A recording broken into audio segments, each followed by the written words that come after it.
Hello, welcome back to our channel. ఈ వీడియోలో ఏఏ ఎలా చేయాలి, అలాగే సెమెన్స్ట్రాని ఏఏ గన్లో ఎలా లోడ్ చేయాలి, చేసేటప్పుడు ఎటువంటి ప్రికాషన్స్ తీసుకోవాలి అనేది చూపిస్తాను. ఫస్ట్లీ ఏఏ చేయడానికి మనకి ఏఏ గన్ అవసరం. ఇది మెటల్ ఏఏ గన్. దీనిలో మెటల్ షీట్ అండ్ ప్లంజర్ ఉంటుంది. స్పిరిట్ స్వాబ్తో ఏఏ గన్ని స్టెరైల్ చేయాలి. అలాగే ఫోర్సెప్ అండ్ సిజర్స్ని కూడా మనం యూస్ చేస్తాం కాబట్టి వాటిని కూడా స్పిరిట్ స్వాబ్తో స్టెరైల్ చేసుకోవాలి. సెమెన్స్ట్రా తాయింగ్ కోసం హాట్ వాటర్ రెడీ చేసుకోవాలి. ఈ హాట్ వాటర్ యొక్క టెంపరేచర్ 37 డిగ్రీ సెంటీగ్రేడ్ ఉండేలా చూసుకోవాలి. ఇది క్రయోక్యాన్. దీనిలో మనం సెమెన్ని ప్రిజర్వ్ చేస్తాము. ఈ సెమెన్ని ప్రిజర్వ్ చేయడానికి దీనిలో లిక్విడ్ నైట్రోజన్ అనేది ఉంటుంది. దీని టెంపరేచర్ -196 డిగ్రీ వరకు ఉంటుంది. ఈ క్రయోక్యాన్కు ఉన్న లాకర్ని, నెక్ ప్లగ్ని రిమూవ్ చేసి క్యానిస్టర్ని పూర్తిగా బయటకు తీయకుండా నెక్ ఆఫ్ క్రయోక్యాన్ దగ్గర క్యానిస్టర్ని పెట్టి మనకు కావాల్సిన సెమెన్స్ట్రా ఫోర్సెప్ సహాయంతో తీసుకొని తాయింగ్ కోసం పెట్టిన హాట్ వాటర్లో 30 సెకండ్స్ వరకు ఉంచాలి. ఈ సెమెన్స్ట్రాని హాట్ వాటర్లో 30 సెకండ్స్ 37 డిగ్రీ సెంటీగ్రేడ్లో ఉంచే ప్రాసెస్నే మనం తాయింగ్ అని అంటాము.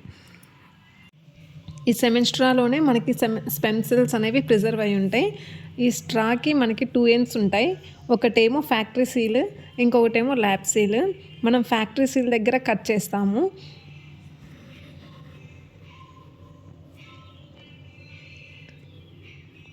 ఇలా కట్ చేసిన తర్వాత స్టెరైల్ ఏఏ షీట్ని కవర్ చేయాలి. ఈ షీట్ యొక్క టిప్ని ఎక్కడా టచ్ అవ్వకోకుండా చూసుకోవాలి. ఎందుకంటే ఈ ఎండ్ అనేది ఏఏ చేసేటప్పుడు మన బాడీ ఆఫ్ యూట్రస్ సర్విక్స్ ద్వారా పోయి బాడీ ఆఫ్ యూట్రస్లో మనం సెమెన్ని డ్రాప్ చేస్తాము. మనం ఏఐ చేసే కానీ స్టెరైల్గా లేకుండా కంటామినేటెడ్ అయిపోతే మనమే యుట్రైన్ ఇన్ఫెక్షన్, ఎండోమెట్రైటిస్ని కల్పించిన వాళ్ళం అవుతాము. కాబట్టి ఎటువంటి కంటామినేషన్ కాకుండా జాగ్రత్త పడాలి ఈ స్టెప్లో.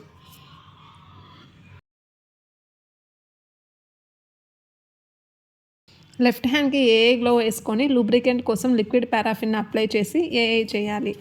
ఇది హీఫర్ ఒంగోలు అండి. సెకండ్ టైం హీట్కి వచ్చిందంట. ఫస్ట్ టైం వచ్చినప్పుడు వాళ్ళు తీసుకురాలేదు, ఇక్కడికి వేపించుకోలేదు. ఇప్పుడు తీసుకొచ్చారు. ఇక్కడ చూస్తే మీకు vulval lips swelling, mucosa of vulva reddish, moist, గ్లాజీగా ఉంది. ఇలా ఉంటే మిడ్ హీట్లో మంచి హీట్లో ఉందనే అర్థం అనమాట. ఇక్కడ మీరు గమనించవచ్చు. పర్రెక్టమ్ లెఫ్ట్ హ్యాండ్ని పెట్టాం కదా, సెర్విక్స్ని లెఫ్ట్ హ్యాండ్తో గ్రాప్ చేసుకోవాలి.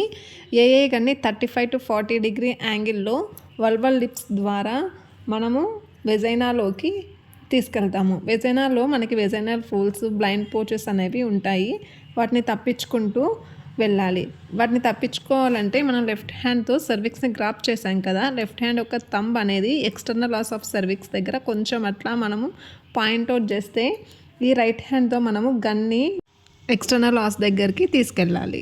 ఇక్కడ ఎక్స్టర్నల్ లాస్ నుంచి సర్వైకల్ రింగ్స్ దాటి బాడీ ఆఫ్ యూట్రస్లోకి మనం ఏఏ గన్ని తీసుకెళ్తాము. ఇక్కడ బాడీ ఆఫ్ యూట్రస్లో సెమెన్ని డ్రాప్ చేస్తాము. కానీ నేనైతే మటుకు ఇక్కడ half of the semen mid of the cervix and half of the semen body of యూట్రస్లో డ్రాప్ చేస్తాను. ఫస్ట్ ఏఏ గన్ని బాడీ ఆఫ్ ద యూట్రస్లోకి పోనిచ్చి అక్కడ హాఫ్ డ్రాప్ చేసి వెనక్కి తీసుకొని వచ్చి మిడ్ ఆఫ్ ద సర్విక్స్లో డ్రాప్ చేసి తర్వాత గన్ని స్క్రూ టైప్గా ఇలా తిప్పుతూ అంటే రోల్ చేసుకుంటూ తీసేయాలి. ఇలా చేయడం వల్ల యానిమల్కి న్యాచురల్ ఫీలింగ్ వస్తుంది. అలానే ఎక్స్టర్నల్ లాస్ దగ్గర ఒక 2 to 3 సెకండ్స్ మసాజ్ చేసి వల్వల్ లిప్స్ దగ్గర కూడా క్లైటోరిస్ని మసాజ్ చేయాలి. ఇలా చేయడం ద్వారా 100% కన్సీవ్ అయ్యే ఛాన్సెస్ ఎక్కువ ఉంటాయి. మరిన్ని వీడియోస్ కోసం ఛానల్ని సబ్స్క్రైబ్ చేసుకోండి. Thank you for watching.